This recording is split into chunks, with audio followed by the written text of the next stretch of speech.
अस्सलामु अलैकुम। Official Islamic path के नाजरीन और सामीन, अस्सलामु अलैकुम।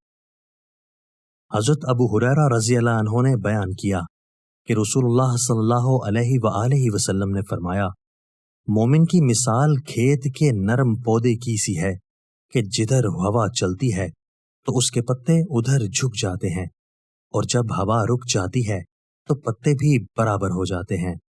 इसी तरह मोमिन आजमाइशों में बचाया जाता है, लेकिन काफिर की मिसाल शमशाद के सख्त दरख्त जैसी है कि एक हालत पर खड़ा रहता है यहाँ तक कि अल्लाह जब चाहता है उसे उखाड़ देता है। दोस्तों, अगर आपको हमारी ये वीडियो पसंद आई है तो आप इस वीडियो को अपने दोस्तों के साथ शेयर कीजिए, कमेंट्स बॉक्स में इजहार राय कीजिए, हमारे चैनल को जरूर सब्सक्राइब कीजिए और बेल के आइकन पर क्लिक कर दीजिए ताकि हमारी हर नई आने वाली वीडियो आपको बर वक्त मिल सके। आपके ताउन का शुक्रिया।